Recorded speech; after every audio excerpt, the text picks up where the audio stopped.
Bastante trabajo, entonces les pido el favor que estemos completamente concentrados esta mañana. Y mi sermón del día de hoy, recuerden que estamos en esta última serie del Evangelio de Lucas que se llama La Pasión del Salvador. Y esta mañana mi sermón se llama Al pie de la cruz, se llama así, Al pie de la cruz. Y quiero introducir con una frase de Gilbert Keith Chesterton. Él dijo: no se puede leer racionalmente el Evangelio y pensar que la crucifixión fue un añadido posterior, un declive o un accidente en la vida de Cristo. Lo cierto es que el evento de la crucifixión es absolutamente central en el Evangelio. Así es. Sin como lo dije, lo he dicho las últimas 3 semanas, sin la crucifixión, muerte y resurrección de nuestro Señor, el cristianismo solamente sería una filosofía más entre muchas otras. Pero lo que hace que el cristianismo sea profundamente significativo, relevante, único, es precisamente esto: la pasión, muerte y resurrección de nuestro Salvador. Eso es lo que lo hace único. Vamos a Lucas 23.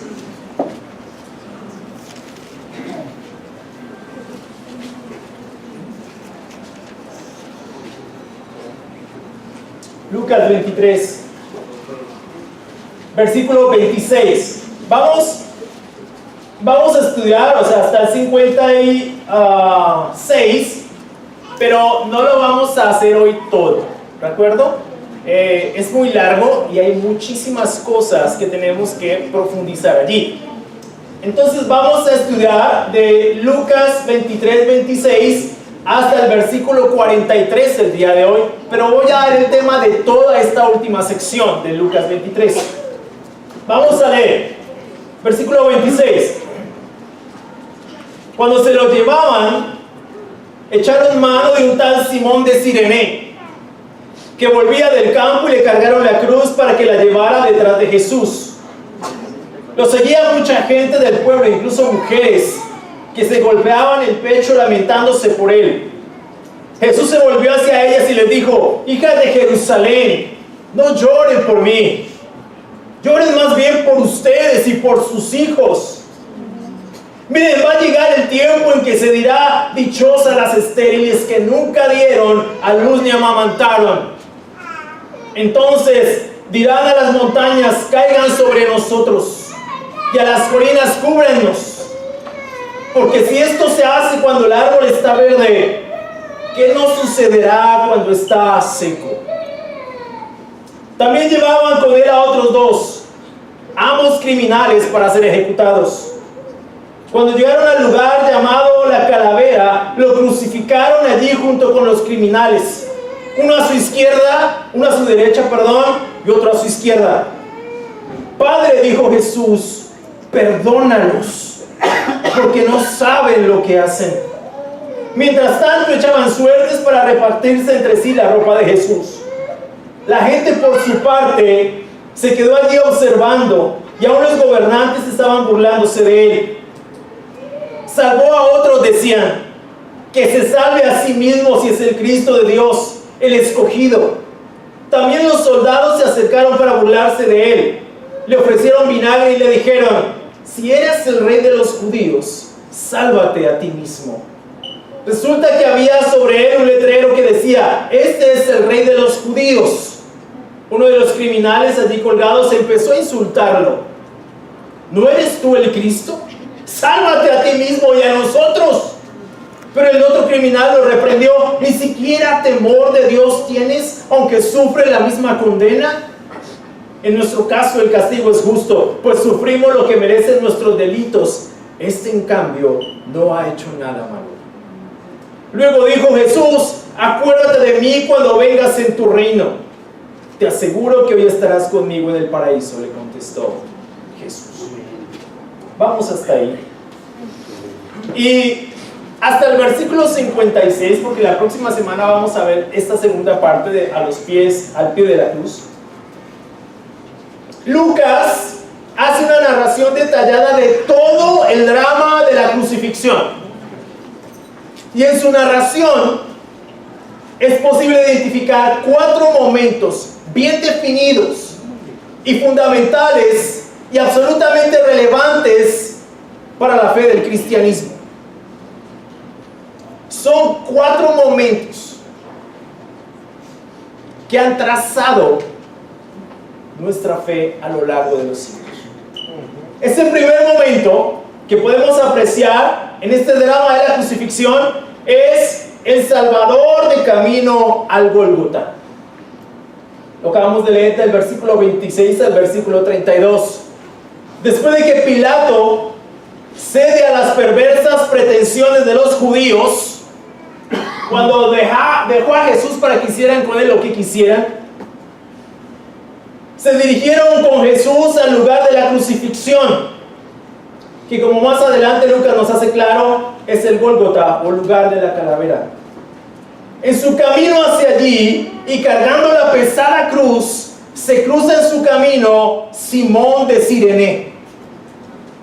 Él era muy probablemente un judío proveniente de Cirene, que habría ido a Jerusalén para la fiesta de la Pascua. No hay mucha información con respecto a Simón, aparte de que era natural de Cirene, una importante ciudad en el norte de África, entre Egipto y el territorio de Cartago. Muchos judíos residían en Cirene, y algunos de ellos se quedaron hasta el día de Pentecostés, escuchando muy seguramente el primer sermón de Pedro. No se sabe cuánto pesaba la cruz, que podía ser solamente un travesaño. Algunas veces usaban 2 postes en forma de T y otras veces en forma de X. A los hombres condenados a muerte se les obligaba a caminar hasta el lugar de la crucifixión cargando con uno de los maderos de la cruz, que muchas veces pesaba entre 15 a 20 kilos. Jesús comenzó a caminar bajo el peso de aquella carga, pero al parecer los azotes lo habían debilitado mucho, por lo cual obligaron a Simón de Cirene a llevar la cruz. Y es posible que después de estos eventos, y es lo más probable, porque Simón estuvo hasta el momento de la crucifixión, observando todo lo que allí sucedía, es muy posible que después de esto Simón de Cirene se haya convertido al cristianismo. Hay bastante evidencia con respecto a eso, porque más adelante en el Nuevo Testamento, en las cartas, Pablo se refiere a Simón como el padre de Alejandro y de Rufo. Entonces lo más probable, de acuerdo a lo que hablan los eruditos del Nuevo Testamento, es que Simón de Cirene se haya convertido al cristianismo. Y esto es un ejemplo para nosotros. O sea, no solamente para nosotros, sino que ha sido un ejemplo para el cristianismo de todas las épocas. La cruz no puede pasar desapercibida en la vida de nadie. El problema hoy en día es que estamos a 2000 años de distancia. Y como decía yo hace 8 días, se volvió paisaje. Se volvió solamente un aspecto que le pertenece a la iconografía o al arte contemporáneo. Pero dejó de ser tan significativo como lo fue para estos primeros hombres que presenciaron el momento de la crucifixión, que presenciaron a Jesús cargando la pesada cruz. Por eso están estos relatos allí. Por eso es importante nosotros continuamente regresar al pie de la cruz y estudiar y profundizar, porque eso es lo que define quiénes somos como cristianos. Desafortunadamente el cristianismo de hoy se ha desviado hacia otras teologías que no tienen nada que ver con la teología de la cruz. Cada uno de nosotros como cristianos, o quien quiera hacerlo, tiene que estar continuamente al pie de la cruz. Por eso hemos trabajado tanto estas últimas semanas en estos eventos, porque son relevantes. Un cristianismo sin cruz no es posible. No es posible. Desafortunadamente, hoy han quitado la cruz del centro y han puesto otras cosas. Simón de Sirene tiene que ser un ejemplo para nosotros de lo que debe significar la cruz en la vida de una persona. Otro de los eventos en esta sección de profundo significado, en este trayecto hacia el Gólgota, es la breve entrevista o la breve conversación que Jesús tiene con las mujeres de Jerusalén que lloran por Él y a las que Él llama hijas de Jerusalén. Lo más probable es que no fueran discípulas suyas. Es lo más probable. Pero se dirige a ellas. Ellas estaban llorando, lo seguían, tal vez admiraban a Jesús, querían seguir a Jesús, querían conocer a Jesús. Les entristecía, les dolía profundamente lo que estaba sucediendo con Jesús y lloraban. No eran simplemente plañideras, eran mujeres que realmente estaban profundamente impactadas por lo que estaba pasando con Jesús y lloraban por Él. Jesús se vuelve hacia ellas y le dice que no lloren por Él, que más bien lloren por ellas y por sus hijos.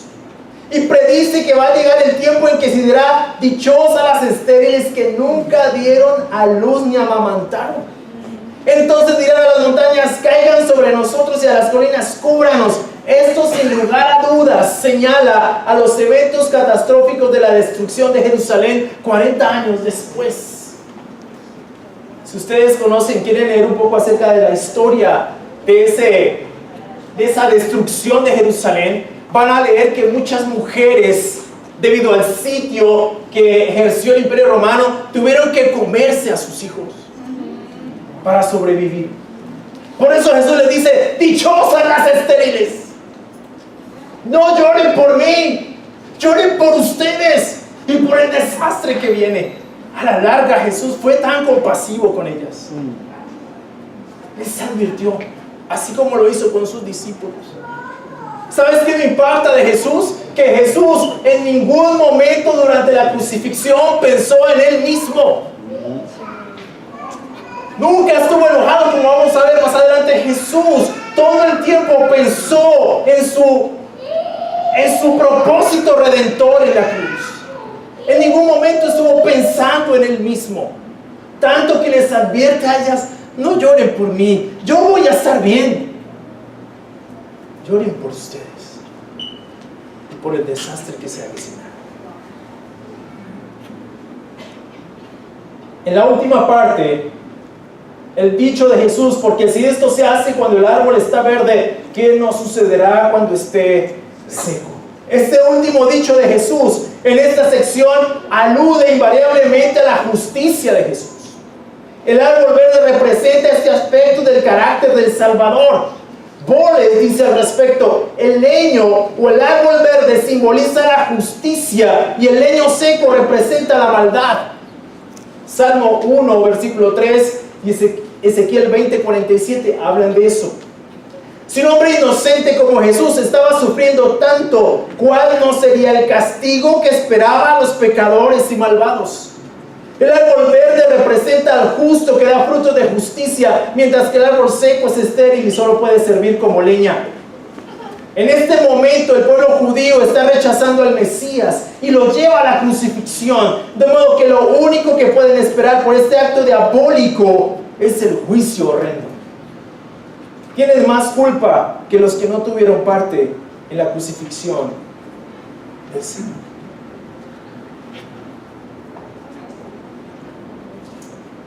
Una de las verdades más significativas e importantes del Evangelio es la inocencia de Jesús.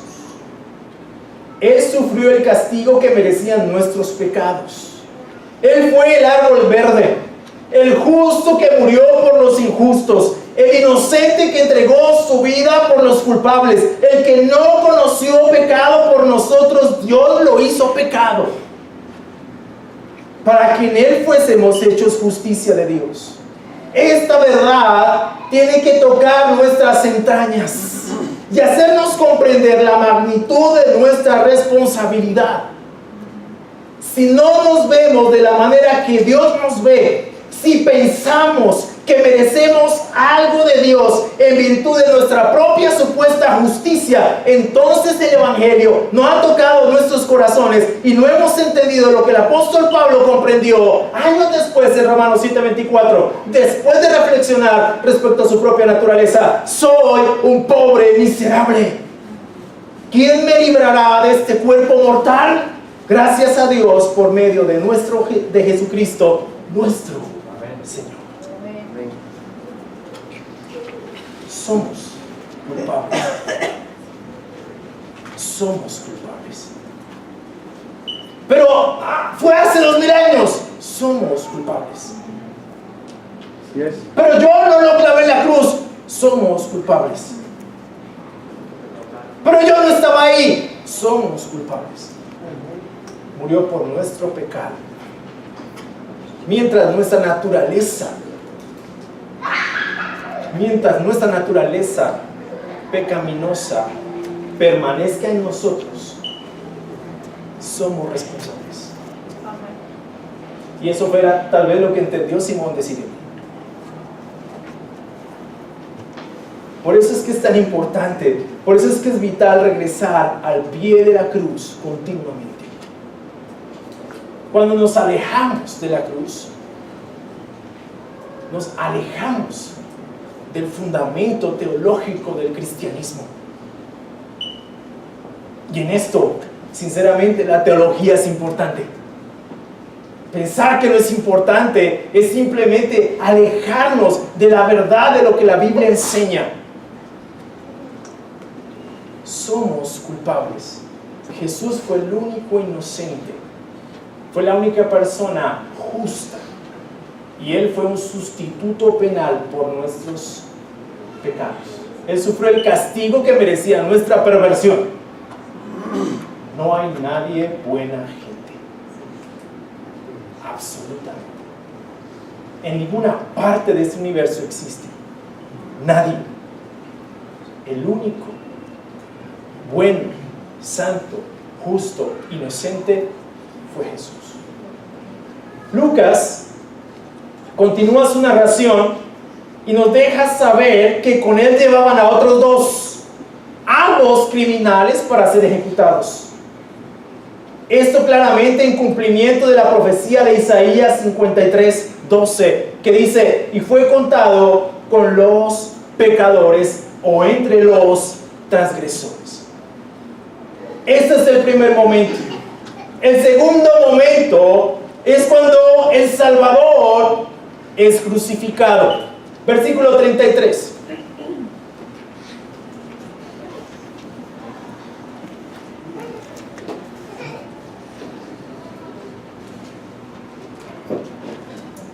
Cuando llegaron al lugar llamado La Calavera, lo crucificaron. Allí junto con los criminales, uno a su derecha y otro a su izquierda. Versículo 34. Padre, dijo Jesús, perdónalos, porque no saben lo que hacen. Mientras tanto echaban suertes para repartirse entre sí la ropa de Jesús. La gente por su parte se quedó allí observando, y aún los gobernantes estaban burlándose de él. Salvó a otros, decían, que se salve a sí mismo, si es el Cristo, el escogido. También los soldados se acercaron para burlarse de él. Le ofrecían vinagre y le dijeron: si eres el rey de los judíos, sálvate a ti mismo. Resulta que había sobre él un letrero que decía: este es el rey de los judíos. Uno de los criminales allí colgados empezó a insultarlo: ¿no eres tú el Cristo? Sálvate a ti mismo y a nosotros. Pero el otro criminal lo reprendió: ni siquiera temor de Dios tienes, aunque sufre la misma condena. En nuestro caso el castigo es justo, pues sufrimos lo que merecen nuestros delitos. Este en cambio no ha hecho nada malo. Luego dijo Jesús: acuérdate de mí cuando vengas en tu reino. te aseguro que hoy estarás conmigo en el paraíso, le contestó Jesús. Es importante recordar estas cosas todo el tiempo. En esta parte del drama de la crucifixión se destacan 5 situaciones que no solo hacen parte de una narrativa cualquiera, sino que trazan objetivamente la doctrina del Evangelio. Cada una de estas situaciones son determinantes e insumo fundamental para la doctrina de la salvación. La primera de ellas es: Jesús es crucificado. Ah, sí, yo sé eso. No lo sabes. Jesús es crucificado. Lucas nos informa que al llegar al lugar llamado la calavera, lo crucificaron. ¿Sabes por qué lo digo? Porque mucha gente cuestiona hoy la crucifixión como un evento que jamás sucedió en la persona de Jesús. La palabra hebrea para calavera o cráneo es Gólgota, y en latín Calvario. Se piensa que tenía este nombre porque la forma de la colina o el monte era de una calavera. Tuvo que haber sido muy grotesco ese lugar. De hecho, en el lugar había muchos huesos y cráneos de personas que habían sido antes crucificadas y que no las iban a recoger. En este método de ejecución romano se atravesaban las muñecas y los tobillos con pesados clavos de hierro. Si la vida de la víctima se prolongaba mucho, se apresuraba su muerte quebrándole las piernas. Los arqueólogos descubrieron cerca de Jerusalén los huesos de un hombre crucificado en el siglo I, entre los años 7 y 66 después de Cristo, lo cual arrojó luz sobre la posición de la víctima al ser clavada en la cruz. Este dato es importante porque el evento de la crucifixión es, sin lugar a dudas, un suceso histórico. Nuestro Señor fue crucificado y el hallazgo arqueológico concuerda con la descripción de los evangelios. No estamos frente a una fábula. Sucedió indiscutiblemente y no debe haber lugar a dudas en nosotros. Los criminales son crucificados igualmente, uno a su izquierda y el otro a su derecha, también en cumplimiento de una profecía en Isaías 53, 12. Jesús fue crucificado. Jesús fue crucificado. Eso tiene que ser una convicción en cada uno de nosotros que nos llamamos cristianos. Jesús fue crucificado. Y la razón por que yo soy cristiano, y porque tú eres cristiano, y porque tal vez quieres ser cristiano, es precisamente esa cruz. La segunda situación, Jesús intercede por sus verdugos, en el versículo 34. Esta parte del relato es sumamente significativa. Toda vez que nuestro Salvador está sufriendo de forma indescriptible, es desafiante para cualquier persona que lee este relato el hecho de que Jesús, en medio de su martirio, rogara al Padre por sus verdugos. Pero sin lugar a dudas, fue lo que hizo. El Salvador intercede por personas que no lo merecían. Ojo lo que estoy hablando. Y espero que se queden aquí conmigo. Por personas que lo estaban torturando, martirizando y asesinando de la peor forma. Jesús le dice al Padre: perdónalos, porque no saben lo que hacen. Y evidentemente no sabían lo que hacían. Sin embargo, nuestro Salvador pide al Padre, como lo señala Hendrickson, perdónalos. Y perdónalos significa exactamente eso. Significa borra sus transgresiones completamente. En tu soberana gracia, haz que ellos se arrepientan en verdad, de modo que puedan y sean perdonados completamente. Sin lugar a dudas, el maestro que enseñó a amar a los enemigos y a orar por quienes nos persiguen, ¿no habría de ejemplificarlo en este momento crucial? Es importante recordar que Él sufrió por nosotros para que siguiéramos sus pasos. ¿Recuerdan ese pasaje en Primera de Pedro? Vamos allá. Marquen ahí, vamos a Primera de Pedro 2.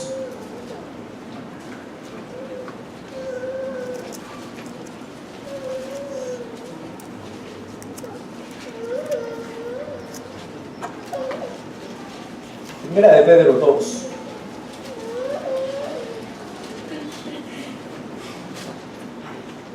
Versículo 20.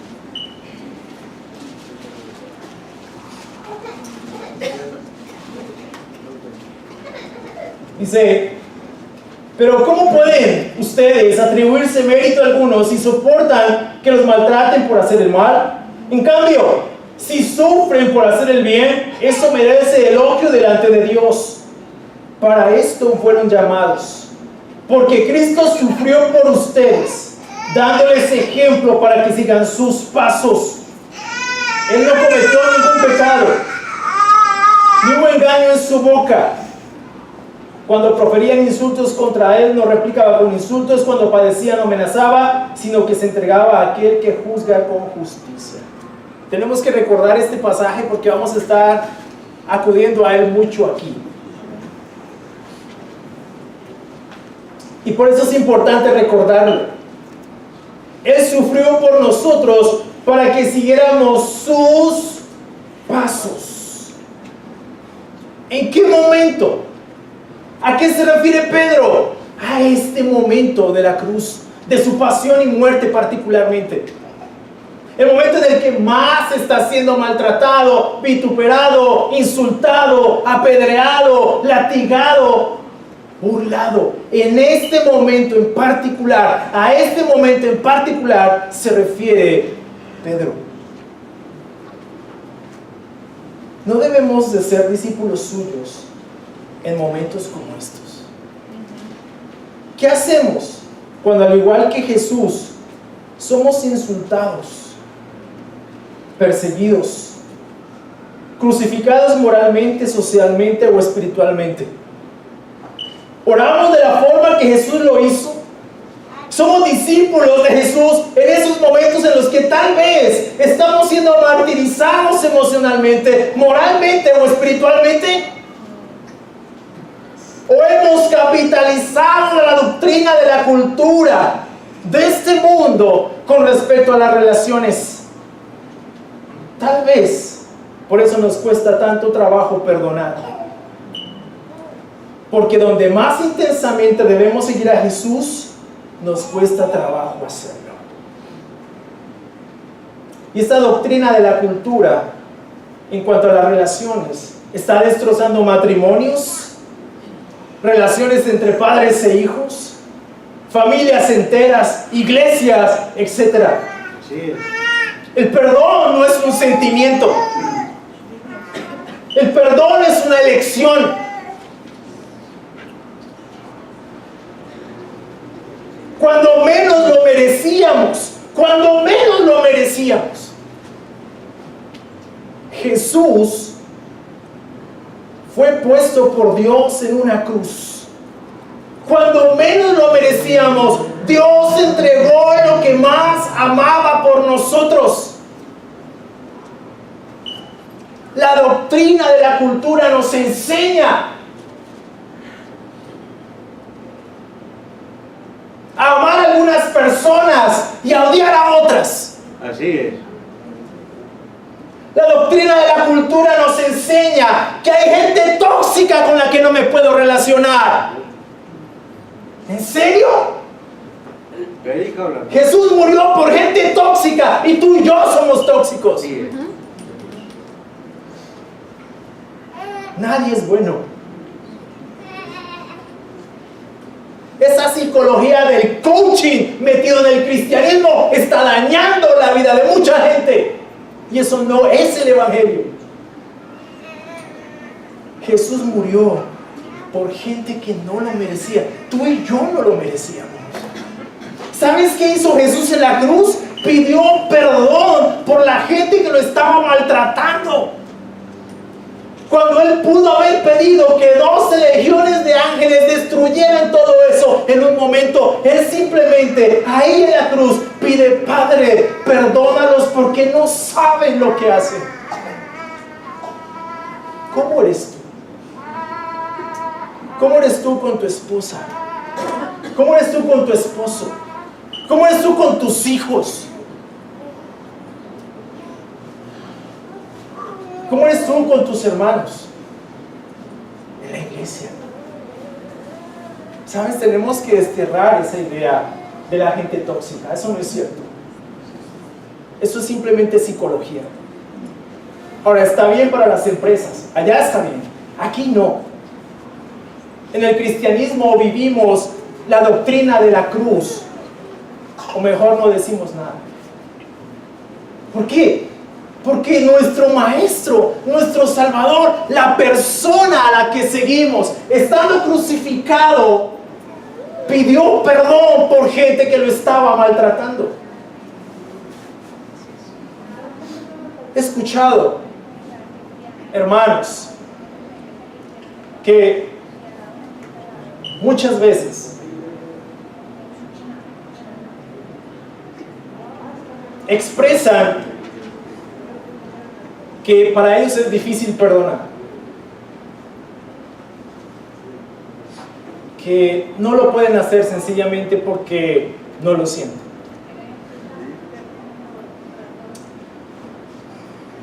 He escuchado, hermanos, con mucha tristeza decir: no paso a tal hermano,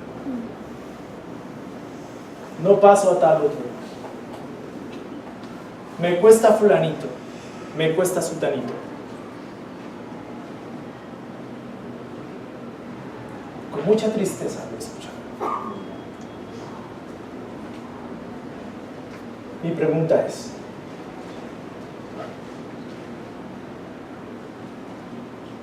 ¿cómo resolvemos esto frente al ejemplo de Jesús? ¿Cómo hacemos con Jesús? Nosotros decimos que seguimos a Jesús, pero no lo podemos seguir para unas cosas y para otras no.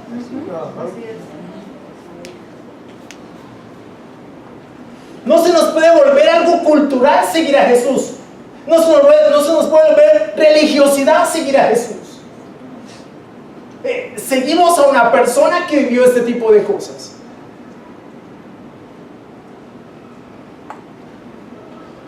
¿Cómo hacemos?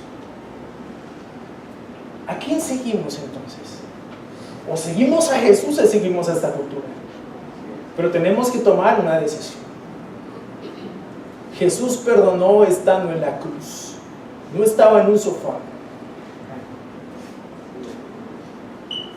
No estaba viendo televisión. Estaba siendo crucificado. Iba hacia abajo, luego hacia arriba: Padre, perdónalos porque no saben lo que hacen. ¿Cuánto oras por tus enemigos? ¿Cuánto oras por quienes te persiguen? ¿Cuánto oras por quienes te hacen la vida imposible? ¿Cuánto perdonas? Yo quiero ser claro con esto, hermanos. No es posible que un cristiano guarde odios en su corazón, o el evangelio no lo ha tocado. Sinceramente, francamente lo hablo. Porque mi Señor, mi Salvador, pidió perdón por mí en esa cruz. No tengo el derecho a odiar a nadie si soy un cristiano. No tengo el derecho. No tengo el menor derecho. ¿Sabes? Jesús estaba allí, y aunque nos suene paradójico, contradictorio, absurdo, ridículo, Jesús no lo tomó personal. No lo tomó personal. Jesús perdonó. ¿Estoy diciendo que tenemos que ser alcahuetas? Nunca he dicho eso. ¿Te parece que hablo en alcahueta aquí al frente? No hablo de eso. Pero tampoco hablo de que tenemos que ser justicieros en esto. o que somos jueces para elevar un veredicto y simplemente condenar a otra persona. No somos eso. Somos cristianos que no merecemos nada, redimidos, salvados por la sangre de un inocente. Eso somos. Vamos al cielo, sí, pero no porque lo merezcamos. Eso se llama gracia. Y los que van al infierno porque se lo merecen. Porque si nosotros no fuéramos cristianos, también iríamos al infierno porque lo merecemos. Así es. Pero no vamos allá, no porque no merezcamos ir allá, sino porque Dios tuvo compasión de nosotros. Eso se llama gracia. Lo otro se llama justicia, como dijo Steve Lawson. Entonces tenemos que ubicarnos en el lugar donde debemos ubicarnos. Hermanos, es hora, y mis queridos amigos, de perdonar. Yo, créanme, ya estoy por pensar que Mahatma Gandhi tenía razón cuando dijo: me gusta el Cristo del cristianismo. Lo que no me gusta son los cristianos, porque no se parecen a su Cristo. Ya estoy por pensar que él tenía razón, escuchando tantas cosas que he escuchado. ¿Sabes? Para los que no lo saben, él no era cristiano, pero él leyó el Sermón del Monte completo, las enseñanzas de Jesús, y con base en esas enseñanzas desarrolló su doctrina de la no violencia. Y con base en eso liberó a su pueblo del poder británico, sin violencia. Martin Luther King, por los años 60, hizo lo propio, con el Sermón del Monte y las enseñanzas y el ejemplo de Mahatma Gandhi, la doctrina de la no violencia, no odiar. Por otro lado estaba Malcolm X en la misma circunstancia, musulmán, acudiendo a la violencia. En el mismo contexto. Y Martin Luther King enseñándole a sus seguidores, a su pueblo, que no debían levantar un dedo para maltratar a otra persona que era semejanza de Dios. Y con base en eso, liberó a su pueblo, a la población negra, de la esclavitud en la que se encontraba, de la opresión en la que se encontraba. Hombres como estos hicieron una diferencia en la historia de la humanidad.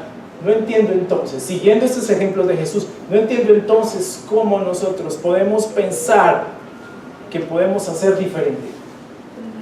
No hay razón para pensar en eso. No podemos. Un hombre como, se me olvidó, el que liberó África también, Sudáfrica, Mandela. Él dijo algo así como: odiar es como tomarte un veneno y esperar a que tu enemigo muera.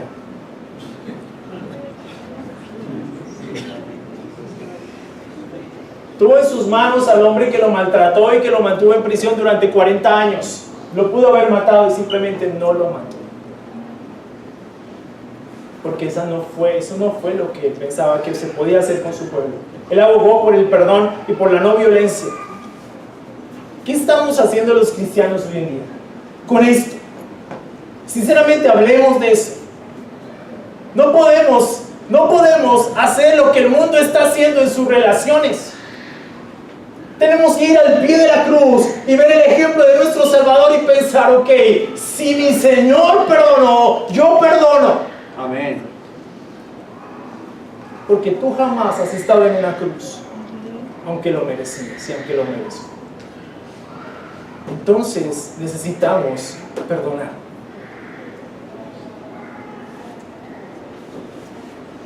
Es hora de perdonar. Es hora de ser como Jesús. Al orar de la forma en que lo hizo, Jesús estaba cumpliendo también con la profecía de Isaías 53:12. Cargó con el pecado de muchos e intercedió por los pecadores. Lo siguiente es se rifan la ropa del Salvador. Los verdugos se apoderaban de cuanta posesión tuviera puesto el ejecutado. Sin saberlo, los soldados estaban cumpliendo las palabras del Salmo 22:18. Se reparten entre ellos mis vestidos y sobre mi ropa echan suertes. Es altamente probable que Lucas haya tenido en cuenta esto cuando escribió su evangelio. Es muy importante notar que el cumplimiento de estas profecías es un argumento esencial y vital que prueba la veracidad e historicidad de la crucifixión de Jesús como el Mesías Salvador. Es absolutamente imposible sostener que Jesús de forma intencional o sus discípulos orquestaron todo para que estas profecías tuvieran cumplimiento. No, de ninguna manera. La verdad, ellos fueron actores pasivos en los sucesos de su cumplimiento. Es un argumento a favor de la crucifixión. Lo cuarto es, los gobernantes se burlan de Jesús. Las escrituras paralelas a estos acontecimientos están en Mateo 27, 39 al 44 y Marcos 15, 29 al 32. En ambos pasajes, las burlas y los insultos hacia Jesús eran demoledores. Los gobernantes se burlaban y le decían: salvo a otros, que se salve a sí mismo si es el Cristo de Dios, el escogido. También los soldados se acercaron y para burlarse de él le ofrecieron vinagre y le dijeron: si eres el rey de los judíos, sálvate a ti mismo. En el registro de Mateo, los sacerdotes junto con los maestros de la ley se burlaban de él y decían: salvó a otros, pero no puede salvarse a sí mismo. Que baje ahora de la cruz ese Cristo, el Rey de Israel, para que veamos y creamos. La respuesta de Cristo a todos estos insultos e imprecaciones por parte de los gobernantes y soldados la encontramos en las palabras de Pedro en 1 de Pedro 2:23. Cuando proferían insultos contra él, no replicaba con insultos. Cuando padecía, no amenazaba, sino que se entregaba a aquel que juzga con justicia. Jesús tenía todas las razones de este mundo para estar enojado con sus torturadores y con la gente en general, quienes observaban y muy seguramente habrían gritado a Pilato: crucifícale, crucifícale. Pero Jesús no estaba enojado. La razón para no salvarse a sí mismo y bajarse de la cruz no era la debilidad, sino el poder de su amor por la humanidad. Él se ofreció como sustituto penal, rindiéndose a las agonías insondables y martirios de la cruz con el propósito de que todos los que pongan su fe en Él sean salvos. Juan 3, 16 y 17. Jesús no se bajó de la cruz. Por consiguiente, nosotros como cristianos no debemos dejar de cargar nuestra cruz. Mucho me temo que la iglesia contemporánea renunció a la cruz, no solo en la predicación, sino en la vida diaria. Dejamos nuestro compromiso con la cruz para hacer compromisos con la cultura y el mundo. Las demandas sólidas del cristianismo ya no son tan relevantes y están siendo redefinidas como legalismo y en el peor de los casos como fanatismo. Cargar con la cruz es morir a todo aquello que se interpone en nuestra búsqueda de la santidad. El apóstol Pablo lo describió con profunda claridad en Colosenses 3, del 1 al 14. Hagan morir todo aquello que va en contra del Evangelio. El cristianismo contemporáneo se dio a la comodidad, teología del bienestar, la búsqueda del placer, hedonismo cristiano, la búsqueda de la felicidad,